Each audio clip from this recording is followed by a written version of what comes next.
프리랜서로 근무하시고 계신 분들 같은 경우에는 이제 1년 동안 혹은 뭐 1년이 안 되면은 특정 기간 동안 번 소득을 이제 근로기간으로 나누어서 월 소득을 산정하게 되니까요. 그거 좀 참고하셔가지고 상담 받으시면 좋을 것 같아요.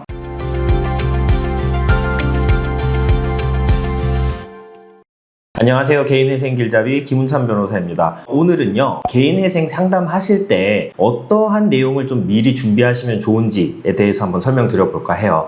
첫 번째로 확인하셔야 되는 거는 소득 상황이에요. 그래서 내가 달에 수입이 얼마인지를 정확하게 아셔야겠죠. 대부분이 좀 오인을 하시는 게 내가 달에 이제 월급이 얼마씩 찍힌다. 그럼 이제 그 월급을 가지고 개인회생 진행하는 거 아니냐라고 이제 생각하시는 분들이 많은데요. 그렇지는 않고 이제 근로소득 원천징수 영수증이 있어요. 해당 서류에 기재된 소득을 가지고선 정확한 어떤 소득을 파악 가능하기 때문에 해당 서류를 한번 발급 받으셔가지고서는 상담을 받으시는 게 가장 좋고요. 내가 1년을 근무하지 않아서 해당 서류가 발급이 안 되는 경우가 있을 수 있어요. 이제 그런 경우에는 이제 부득이 이제 본인 어떤 개인 통장에 입금된 그런 급여 내역 가지고서는 상담을 받으시면 되겠고요.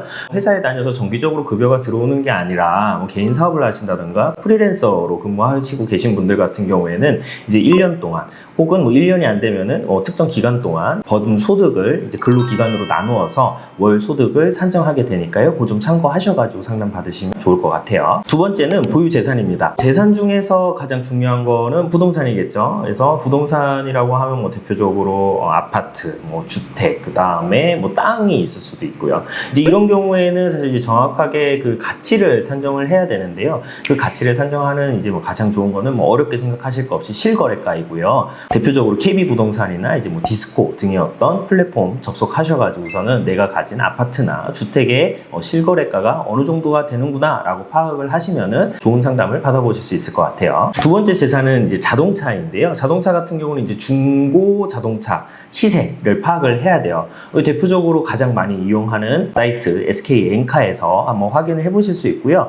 이외에 자동차 대국민 포털에서도 조회가 가능하시니까 그런 점 참고하시면 좋을 것 같아요. 세 번째는 보험이에요. 보험 같은 경우는 내가 보험을 이제 가입을 한 개수, 그 다음에 내가 궁극적으로 이 보험을 지금 단계에서 해약을 했을 때 얼마를 받을 수 있는지를 알아야 되거든요. 근데 이제 많은 분들이 내가 보험을 여러 개 가입하다 보면은 내가 어떤 보험 지금 가입해 있고 해약 환급금이 얼마인지에 대해서는 잘 몰라요. 요거 확인을 하시기 위해서는 이제 생명보험협회에서 내 보험 찾아줌이라는 서비스가 있어요. 거기 이제 접속하셔가지고서는 내가 가입한 보험이 뭐가 있고, 그럼 각 이제 보험사 연락하셔가지고 해약 환급금이 얼마 있다라는 거를 아시면은 좀 더 정확하게 상담을 받으실 수 있고요. 보험 자체를 뭐 해약을 해서 해약 환급금을 실제로 수령하실 필요는 없고요. 개인회생 절차를 진행할 때 해약 환급금 자체가 청산가치에 반영이 돼서 진행이 된다, 이런 점도 같이 참고적으로 아시면 좋을 것 같아요. 그 다음엔 이제 대출입니다. 대출 같은 경우는요, 가장 많이 문제가 되는 게 사실 이제 전세 대출이에요. 전세 대출 같은 경우는 이제 만약에 내가 전세 대출을 받았다, 이것만 알면은 정확한 상담은 조금 어렵고요.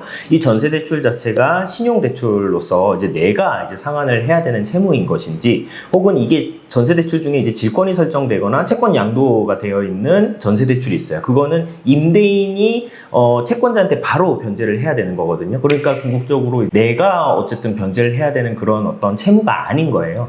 그러니까 차이가 생기기 때문에 내가 받은 전세 대출금이 질권이 설정되어 있는지 혹은 채권 양도가 되어 있는지를 정확하게 한번 파악을 해보시고 상담을 받으면은 조금 더 정확한 상담이 가능합니다. 그리고 이제 확인하셔야 될 마지막 이제 재산은 배우자의 어떤 소득 그리고 재산입니다. 배우자의 소득이 왜 중요하냐면요, 자녀 있으신 분들 부양가족 수를 이제 산정을 해야 되는데, 배우자의 소득이 내 소득을 기준으로 70%보다 적으냐 아니면은 70%에서 130% 범위에 있느냐에 따라서 부양가족 수가 달라지게 돼요. 만약에 이제 배우자의 소득 자체가 70%가 안 된다, 내 소득보다, 그렇게 되면은 부양가족 수, 그러니까 자녀의 부양가족 수를 이제 전부 다 채무자의 부양가족으로 산정을 하게 되고요. 70에서 130%면은 이제 1대1로 나눠서 개인회생 절차를 진행을 하게 됩니다. 결국에는 최저 생계비 공제 이런 부분에 있어서 직결되는 요소이기 때문에 정확하게 한번 확인을 해보시는 게 좋을 것 같아요.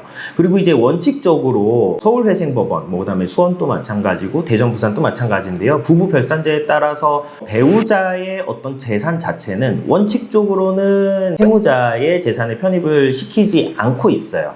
근데 다른 법원 같은 경우는 이제 2분의 1을 넣기는 하지만은 원칙적으로는 이제 그렇게 실무준칙을 시행하고 있고요. 그 다음에 이제 개인회생을 진행하는 데 있어서 확인해야 되는 내용, 이제 부양가족 상황이에요. 부양가족의 수가 일단 1차적으로 중요하겠죠. 그래서 궁극적으로 18세 이하의 어떤 미성년자 자녀가 있는지, 65세 이상의 어떤 뭐 부모님을 내가 부양을 동거하면서 하고 있는지에 따라서 부양가족 수가 달라지고, 좀 유의하셔야 되는 포인트는 자녀라든가 부모님의 어떤 치료비가 지속적으로 나가고 있는 경우가 있을 수 있거든요. 그러니까 정기적으로 나가는 어떤 치료비, 검진비, 약값 같은 경우는 이제 추가 생계비로 저희가 산정을 해서 진행을 해야 되기 때문에 이제 그런 부분들은 정확하게 한번 확인을 해보시는 게 좋고요. 그다음에 이제 미성년자 자녀 양육하시는 분들 같은 경우는 이제 자녀 한 명당 18만 원까지는 이제 추가 생계비로서, 교육비로서 인정을 해주기 때문에 해당 부분도 같이 참고하시면은 좋을 것 같아요. 네 번째로 확인하셔야 되는 거는 채무의 규모입니다. 그래서 많은 채무자분들이 사실 이제 돌려막기도 하고 이제 계속 채무가 증가되는 그런 경위 속에서 내가 가진 지금 채무가 뭔지를 정확하게 잘 모르셔요.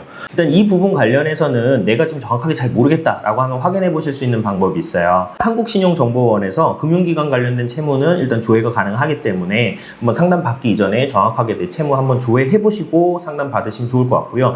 당연히 개인 어떤 채권, 사인 간의 거래에서 발생한 빚은 나오지 않기 때문에 그 부분은 개인적으로 정리를 한번 하셔야겠죠. 마지막으로 확인하셔야 될 사항은 과거에 내가 파산이나 개인회생을 진행한 사실이 있는가에 대한 정보예요. 만약 이제 없다라면은 큰 상관은 없겠죠. 근데 내가 한번 진행을 했다라고 하면은 면책 결정이 있는 날로부터 5년이 지나야지만 다시 개인회생을 할 수 있어요. 과거에 파산이나 개인회생을 한번 진행하신 적이 있다 라고 한다면은 면책 결정일이 언제인지를 정확하게 한번 확인을 해보시는 게 중요합니다.